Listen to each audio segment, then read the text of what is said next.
नमस्कार साथियों, आज हम लोग क्रिया प्रसूत का सिद्धांत पढ़ेंगे। क्या पढ़ेंगे? क्रिया प्रसूत का सिद्धांत। क्रिया प्रसूत का सिद्धांत। देखें, क्रिया प्रसूत का सिद्धांत किसने दिया था? स्कीनर ने दिया था। किसने दिया था? स्कीनर ने दिया था। स्कीनर ने दिया था, ये भी अब याद रखेंगे। अब देखेंगे ये सब अधिगम के सिद्धांत है। अधिगम के सिद्धांत मैंने पहले बताया था कि पहला अधिगम का सिद्धांत किसने दिया था?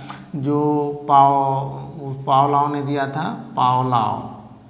पावलॉव जी ने दिए थे। और ये कौन सा अधिगम सिद्धांत था पावलॉव जी का?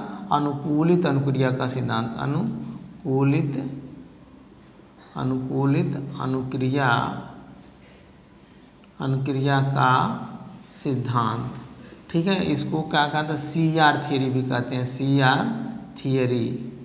CR थियरी यानी क्लासिकल रिस्पांस थियरी, यानी शास्त्रीय अनुबंधन का सिद्धांत भी इसको कहते हैं। और इस पर किस पे ये किए थे? कुत्ते पे किए थे। किस पे किए थे? कुत्ते पे किए थे। कुत्ता पे, भूखा कुत्ता था, यानी जो भी था वो। और रहने वाले ये कहाँ के थे? अमेरिका के थे।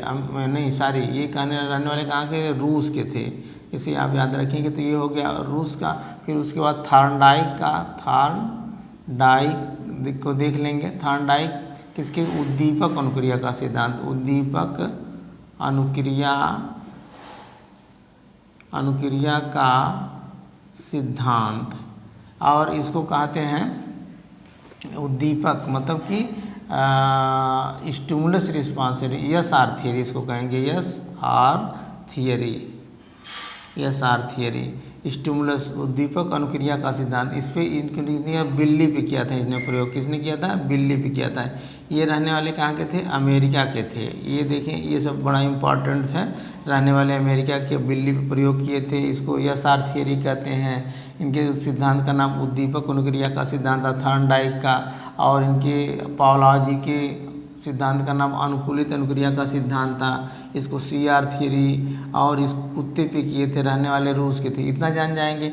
अब तीसरा सिद्धांत हम लोग पढ़ेंगे आज। किसके बारे में? और क्रिया प्रसूत का सिद्धांत स्कीनर का। स्कीनर जी किस पे प्रयोग किए थे? स्कीनर जी प्रयोग किए थे 1938 में चूहा पर। किस पे किए थे? चूहा पर। और 1943 में किस पे किए थे? कबूतर पर। और कबूतर पर किए थे प्रयोग। और इनके प्रयोग का और बहुत सारे नाम हैं। नैमित्तिक अनुबंधन का सिद्धांत। देखिए, नैमित्तिक अनुबंधन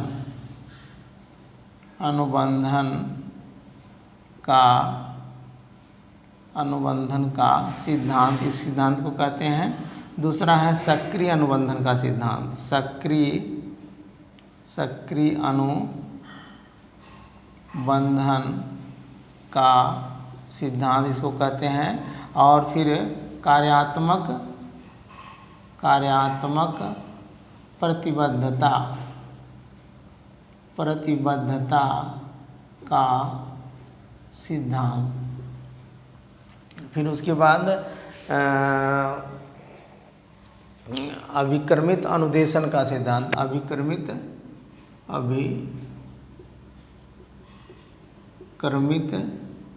अनुदेशन का सिद्धांत इसको कहते हैं। और इस अभिक्रमित अनुदेशन के सिद्धांत को इन्होंने 3 भागों में बांट दिया था। और 3 लोगों का, मुख्य रूप से रेखीय अभिक्रमित अनुदेशन, ये भी बड़ा इम्पॉर्टेंट है। रेखीय अभिक्रमित अनुदेशन किसने दिया था? स्कीनर ने दिया था। किसने किया था? स्कीनर ने। रेखीय अभिक्रमित चूहे पे किया था। दूसरा शाखी अभिक्रमित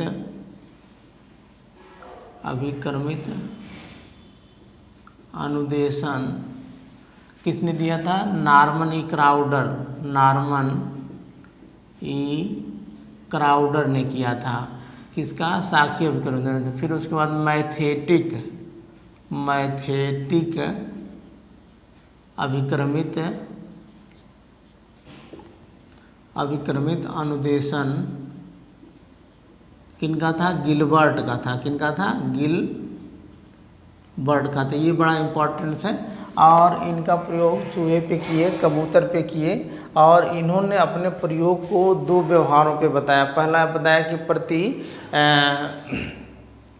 क्रियात्मक व्यवहार, दूसरा क्रिया प्रसूत का व्यवहार। प्रतिक्रियात्मक व्यवहार का मतलब होता है कि कोई बच्चा होगा और जब उसके कि प्रति कोई व्यवहार होगा तो तुरंत उसका रिफ्लेक्शन कर देगा, तुरंत उसकी जो क्रिया यानी क्रिया से प्रतिक्रिया कर देगा।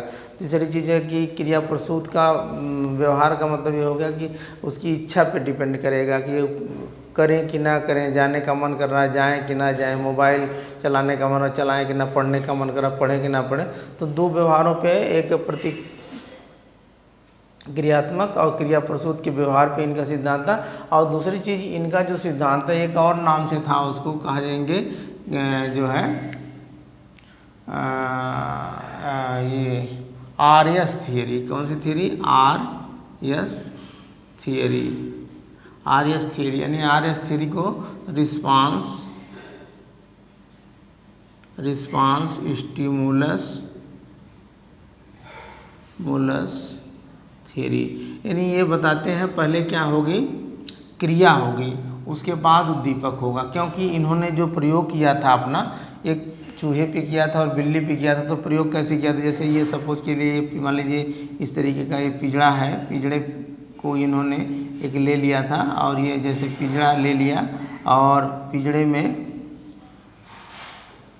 ये सोच लीजिए कि एक पिंजड़ा है, ठीक है। इसके अंदर एक ले लिया इन्होंने चूहा। क्या ले लिया? चूहा ले लिया, ठीक है। ये ले लिया चूहा। अब चूहा चूँकि भूखा चूहा था और इसके बाद ये था कि उछल कूद मचाने लगा। भूखा है तो भाई उछल कूद मचाना है खाने के लिए।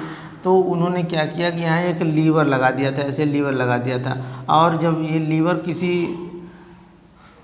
उसके उछल कूद मचाने से या जैसे भी करने से जब ये दब जाता था, लीवर यहाँ दब जाता था, तो यहाँ से इसकी जो है अनाज के दाने गिरने लगते थे, खाने के लिए उसके दाने गिरने लगते थे, तो उसको खा लेता था। तो इस तरीके से वो बार बार करता रहा और एक दिन उसको ये समझ में आ गया कि बस करिए, यहीं पे दबाने के बाद जो है ना क्रिया हो रही, कौन सी? भूख की क्रिया हो रही। तो उसके बाद वो उछल कूद मचा रहा है। उछल कूद मचाने की क्रिया नहीं, इन्होंने बताया कि पहले सीखने के लिए क्रिया होती है। अब देखेंगे थॉर्नडाइक जी बताते हैं कि पहले उद्दीपक होता है, उसके बाद क्रिया होती है ना, इस तरीके से। लेकिन ये ठीक उसके उल्टे बताते हैं। इन्होंने कहा कि पहले क्या होगी? क्रिया होगी, उसके बाद जो है धीरे धीरे जब क्रिया होगी, उछल कूद मचाने की क्रिया होगी उसके अंदर, तो वो सीख जाएगा कि यही लीवर है और इसी को दबाएंगे तो हमको भोजन मिलेगा। सेम उसी प्रकार एक प्रयोग इन्होंने ये भी किया था कबूतर पे। इस तरीके से सोच लीजिए कि ये मान लीजिए ये है और ये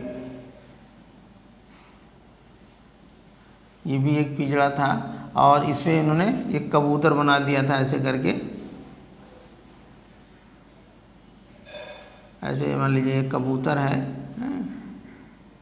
और ये कबूतर है और कबूतर है, इसके ऐसे मान लीजिए कर देते हैं, कबूतर है। तो उसके बाद इन्होंने कबूतर पे जो प्रयोग किया, ये प्रयोग आपका 1938 में और ये 1943 में किया था, ठीक है। तो अब ये इसमें भी एक लीवर लगा था इस तरीके की। ये फड़फड़ाती थी भूख से और तड़पती थी और उसको जब दब दादा तो यहाँ से दाने जो है इसके गिरने लगते थे, ये भी इसको खा लेती थी। तो इन्होंने बताया कि पहले क्रिया हो, बस इतना ही समझना है कि स्किनर जी ये बताते हैं क्रिया प्रसूत के सिद्धांत में कि सीखने के लिए, अधिगम के लिए, लर्निंग के लिए पहले क्रिया होगी, उसके बाद क्रिया के द्वारा व्यक्ति बालक जो भी सीखेगा। ये छोटा सा टॉपिक था, बस इतना आप समझ जाएंगे। अच्छा, ये रहने वाले कहाँ के थे स्किनर जी? ये भी आप याद रखेंगे, स्किनर जी रहने वाले कहाँ के थे? अमेरिका के थे। अमेरिका के। अब देखें, पावलोव जी रूस के, थॉर्नडाइक जी अमेरिका के, स्किनर जी अमेरिका के। इनका प्रयोग, पावलोव जी का प्रयोग कुत्ते पे, थॉर्नडाइक जी का प्रयोग बिल्ली पे और स्किनर जी का प्रयोग चूहा और कबूतर पे। ये भी कंफ्यूज मत करिएगा।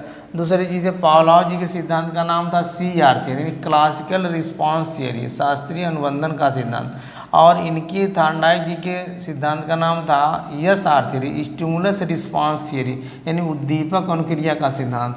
और इनके सिद्धांत का नाम था, शार्ट में कभी कभी आता है, क्रिया प्रसूत का जो सिद्धांत था RS थियरी, यानी रिस्पांस स्टिमुलस थियरी, यानी क्रिया प्रसूत का सिद्धांत।